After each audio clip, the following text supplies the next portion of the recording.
అందరికీ ఫ్రెండ్స్ దేనికోసం అయితే మనం అయితే వెయిట్ చేస్తున్నామో అదైతే వచ్చేసిందనమాట. అదే ప్రభాస్ గారి రాజ్ సాబ్ మూవీ యొక్క గ్లిమ్స్ అనమాట.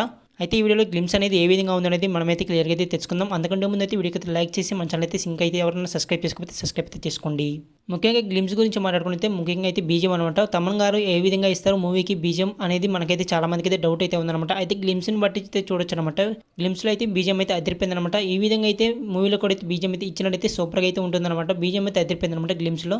ఆ తర్వాత మనం మాట్లాడుకుంటే ప్రభాస్ గారి లుక్ అనమాట సూపర్గా అయితే ఉందన్నమాట. ముఖ్యంగా అయితే హెయిర్ స్టైల్ అలాగే అవుట్ఫిట్ అనమాట సూపర్గా అయితే ఉందన్నమాట. ఆ తర్వాత బైక్ మీద నుంచి వచ్చి బుక్కే తీసుకొని కార్ అద్దంలో చూసుకొని తనకు తాన్ని దిష్టి తీసుకోవడం అనేది అదిరిపోయింది అనమాట. అదైతే నాకైతే బాగా నచ్చింది.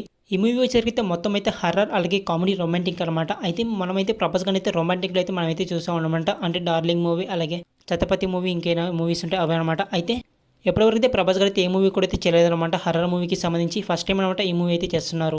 అయితే ఈ మూవీలో ప్రభాస్ గారు దయ్యంగా నటిస్తారు లేదంటే ఏదైనా సమస్య వల్ల ప్రభాస్ గారు ఆ దయ్యాన్ని పోగొడతారనేది మనమైతే క్లియర్గా అయితే చెప్పలేమన్నమాట గ్లిమ్స్ని అయితే చూసి. అలాగే కామెడీ అనమాట. ప్రభాస్ గారితో కామెడీ సీన్లు తీయడం అనేది కొంచెం కష్టమే. మారుతి గారు ఏ విధంగా చేస్తారో అనేది మనమైతే మూవీ అయితే చూసే కానీ అర్థం కాదనమాట. ఇందులో ఇంకా పెద్ద అప్డేట్ ఏంటంటే రిలీజ్ డేట్ అనమాట. అసలైతే ఎక్స్పెక్ట్ చేయలేదన్నమాట. రిలీజ్ డేట్ అయితే అనౌన్స్ చేస్తారని ఏప్రిల్ 10, 2025 అంటే వచ్చే సంవత్సరం ఏప్రిల్ 10వ తేదీన అయితే రిలీజ్ చేసినట్టయితే అనౌన్స్మెంట్ అయితే ఇచ్చేసారనమాట. ఇదైతే బిగ్ అప్డేట్ అయితే చెప్పొచ్చు అనమాట ప్రభాస్ ఫ్యాన్స్కి. ఓవరాల్ అయితే నాకైతే గ్లిమ్స్ అయితే బాగా నచ్చాయి అనమాట. మీకు ఏ విధంగా అనిపిస్తుంది అయితే కింద అయితే కామెంట్ చేయండి. అలాగే మూవీ కోసం ఎంతమంది వచ్చేస్తున్నారు కింద అయితే కామెంట్ చేసి వీడియోకి అయితే లైక్ చేసి మన ఛానల్ అయితే ఇప్పుడైతే సబ్స్క్రైబ్ చేసుకోండి.